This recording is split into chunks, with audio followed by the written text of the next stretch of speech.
Vous ne pouvez pas prendre n'importe qui pour dire que c'est votre père spirituel. Vous devez vous assurer que c'est quelqu'un qui a payé le prix du sacrifice. C'est quelqu'un qui transporte une autorité que vous pouvez prendre. L'autorité d'une personne sous laquelle vous pouvez combattre l'ennemi. Les ignorants, ils ne comprennent pas. Il y a certains combats. Tu dois te cacher sous l'autorité de ton père pour attaquer. Il y a certains combats. Tu dois appeler l'onction qui est sur ton père là à opérer avec toi cette fois-ci. Parce qu'il y a des niveaux, quand tu arrives là-bas, c'est ta légitimité là qui va juger. Et si tu es infidèle et déloyal à ton père, ce jour-là, ce combat-là, tu vas périr là-bas. Comme Absalom.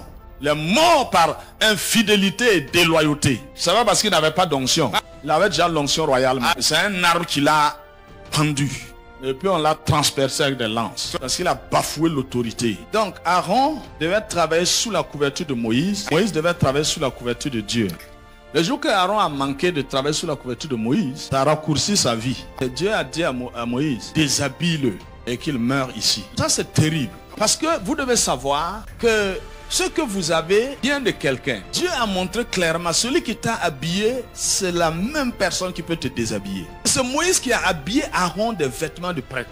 Plusieurs reprises, il a manqué de respecter l'autorité de Moïse. On comprend aussi la difficulté. C'est son petit frère, il le dépasse. Donc, humainement parlant, c'est difficile. Hein? Quand ton petit frère te dirige, c'est compliqué. Que dire de Marie maintenant? Elle est beaucoup plus ancienne. Elle-même qui a pris Moïse dans un panier à aller déposer. Un jour, elle a dit à Moïse, il faut arrêter là. Pas à toi seul que Dieu parle. Hein? Avant que toi tu deviennes un garçon normal, Dieu nous parlait.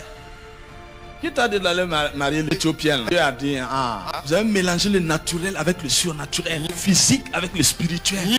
Il dit, Moïse et vous, c'est pas la même chose. Le jour que je vais vous parler là, donner des rêves et des énigmes. Je peux vous parler, personne d'entre vous ne va entendre ma voix directe. Pour que vous compreniez la différence de l'autorité et l'onction. Il faut que vous ayez de l'intelligence pour déchiffrer ça. Mais Moïse, lui, je vais lui parler avec ma bouche, son oreille. Effectivement, quand vous regardez tout le parcours, vous allez voir même Josué qui est le plus fidèle à côté de Moïse. Vous n'allez pas voir un verset où on vous dit que Dieu est en train de parler à Josué. Quand Moïse est mort, Dieu a parlé maintenant à Josué. Tous les autres là, ces rêves, ne savent pas ce que ça veut dire. Dieu veut faire la différence. Donc, Marie aussi, elle est morte. Quoi de tout ça? L'autorité peut décimer une famille. Si vous ignorez ça, vous pouvez mettre au monde un enfant, devient une autorité, piétiner son autorité, et l'autorité vous décime.